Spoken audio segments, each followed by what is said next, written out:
What's good, everybody? This is CP, and today I'm going to talk about the Calgary Flames. I'm going to take a deep look into what went down so far this offseason. This includes their free agency signings and other major news around the team. I also predict how things might pan out roster-wise, including potential trade candidates for GM Brad Treliving. Now, first things first, despite a rather successful regular season and some early playoff success, things changed pretty fast, especially after a disappointing second-round loss to the Edmonton Oilers. Simply put, it has been a pretty crazy offseason so far. And unfortunately for Flames fans, it hasn't been a good one. Don't want to add insult to injury, but going forward, things might get even worse in Calgary. Obviously, one of the biggest news to come out this offseason was Johnny Gaudreau not resigning an extension with the Flames. Despite Brad Treliving's efforts to try to get him back, in the end, Gaudreau chose to sign with Columbus for apparently less money than the Flames offered. At the end of the day, I respect Gaudreau's choice, and it's nice to see that he is happy with his decision. But on the business side, I'm not gonna lie, in many ways this was a huge gut shot for the Flames organization. Essentially, they lost their best offensive player overnight, simply someone who is almost impossible to replace. As Gaudreau was coming off a career year with 40 goals and 115 points, along with 14 points in 12 playoff games. In my opinion, I don't think this one is entirely on Treliving. I mean, what was he supposed to do? Trade one of his best players when many considered the Flames as one of the favorites to go deep from the West? Anyways, that's a topic for another day. By the way, what do you personally think about the Johnny Gaudreau situation? I would love to hear your thoughts. Let me know in the comments below. Moving on, the next bombshell to come out of Calgary this summer was Matthew Tkachuk informing the team that he would not sign an extension with the Flames. Simply put, this was another major blow. Like Gaudreau, Tkachuk is coming off a career year. He had a career-high 42 goals, 62 assists, and 104 points, and was part of what many considered the best line in the NHL last year. Playing alongside Johnny Gaudreau and Elias Lindholm, the trio all had at least 40 goals and 40 assists each last season. Obviously, Tkachuk's situation is a little bit different than Johnny Gaudreau's, and no doubt this was another tough pill to swallow, cause from afar, I honestly thought that Tkachuk was gonna extend long-term and eventually be the Flames' next captain. But as much as many Calgary fans loathe him right now, I actually think he did the team somewhat of a favor. It's like he handed in his 2 weeks notice to his boss a few months before, instead of pulling a fast one on the boss last minute. Therefore, they are able to at least get some assets back for him instead of losing him for nothing. Anyways, I'm not gonna lie, but I did not expect Treliving and friends to find a trade for Matthew Tkachuk so soon. As much hate as Treliving gets from many Calgary fans, I feel like he totally redeemed himself by a red mile with this trade. So who knows, we might have to start calling him Brad Forrest Living for a minute.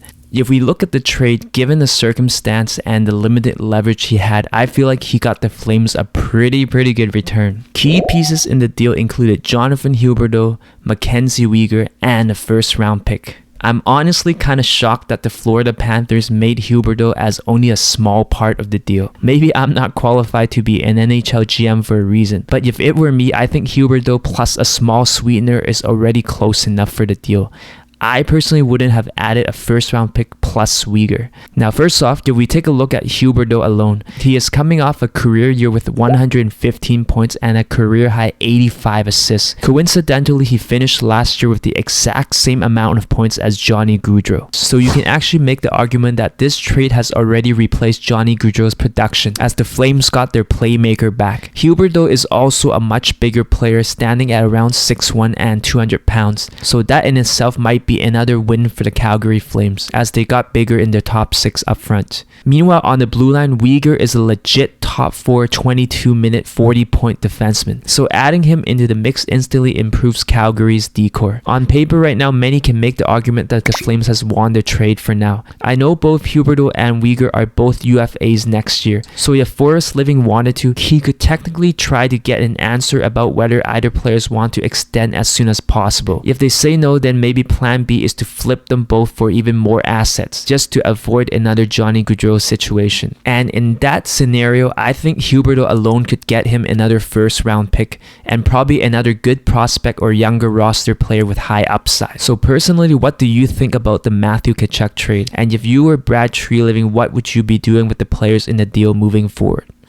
Moving on to free agency, there actually wasn't anything too crazy happening on the Flames front this year. Perhaps Gaudreau not re-signing had something to do with it, and from afar it seems like maybe the Flames had to change things up on the fly and perhaps resort to plan B, because they might have expected Gaudreau to re-sign, and as we all know, he chose Columbus in the end. Anyways, the biggest signing so far this summer for the Flames was them bringing back Nikita Zadorov on a 2-year deal with a $3.75 annual cap hit. Before that, Zadorov just finished off a 1-year deal with the Flames worth $3.75 million. So technically he did not get a raise as they brought him back for the exact same price. Personally, I don't think this is a horrible deal, but at the same time it isn't amazing either. Overall, I don't mind the term as it is only 2 years, but I feel like the $3.75 might be better spent elsewhere. And don't get me wrong, Zadorov had some great moments last year, but also some very bad ones. For me personally, Zadorov is a little bit too inconsistent. On some nights he looks like a legit second pairing D-man.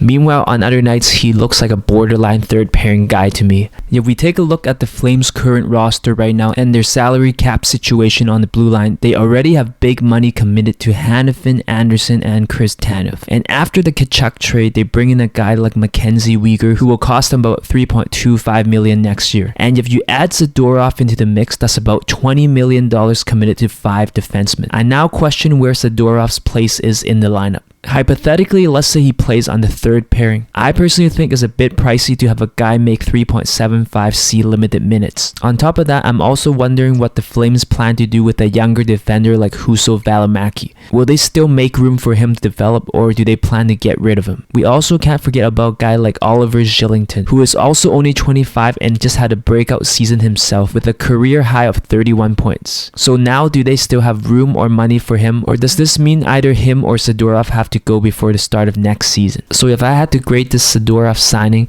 I would probably give it a B- for now, and we'll have to wait and see how Zadorov pans out for the Flames after year 1. What do you think about the Zadorov signing, and how would you grade it? But to me, the $1 million question is what Brad Treliving should do from here on out. Should he consider blowing things up entirely or try to rebuild on the fly with the current core he has? Overall, this is a pretty tricky question. If we take a look at the roster, even if you remove Gaudreau and Tkachuk from the team, the Flames still don't have a horrible lottery pick team in my opinion. And they also have some very nice pieces up front, including Elias Lindholm and now Huberdeau, along with Backlund, Tyler Toffoli, and Andrew Mangiapane, who is rumored to be interested in re-signing with the Flames long term. Meanwhile, on defense, they have a pretty solid top 4 now, with guys like Tanev, Hanifin, Anderson, and Weeger leading the way. Then in net, they still have Jacob Markstrom, who was one of the top 5 goalies in save percentage last year. So let's say they run it back with this roster. I personally can't see Daryl Sutter fold over and let this team tank. And if I had to guess, I would say this team could still make the playoffs. Maybe not a division favorite or cup contender like last year, but they still might be a 1-round playoff team at worst. But the real question is, to me, how competitive can they be? Because even though the Tkachuk trade might have brought them a Johnny Gaudreau replacement, they will still lose a lot of offense without a Tkachuk replacement in the lineup. And given how good last year went, they still could not get past Edmonton. So if they don't find a way to get a few top line players back, I'm not sure if they have the firepower to compete with teams like Colorado Avalanche, Edmonton Oilers, or the St. Louis Blues in the West for the next few years. On the other hand, if they decide to blow it up, I would say that Treliving really needs to get busy soon. Because just by looking at their current roster and contracts, I feel like the Flames have at least 4 to 5 players who can net them a nice return to speed up the rebuild process. Granted that Treliving plays his cards right and gets a good return on these potential trades, he could probably get some real nice assets real quick. And funny thing is that we can't forget that Connor Bedard is projected to go first overall in 2023, so next year's draft. And it sounds like it's also going to be a pretty deep draft. So if I were a betting man, it might be a worthwhile draft for the Flames to go all in on. And as a hockey fan, selfishly, I wouldn't mind watching a battle of Alberta featuring the 2 Connors for the next several years. Anyways, if you were Brad Treliving, what would you do? Would you blow things up entirely or try to rebuild on the fly and run with the current core you have? Let me know in the comments below. And let me know if you agree or disagree with the information in this video. And also feel free to call me out if you like. That's it for today, and I'll see everybody next time.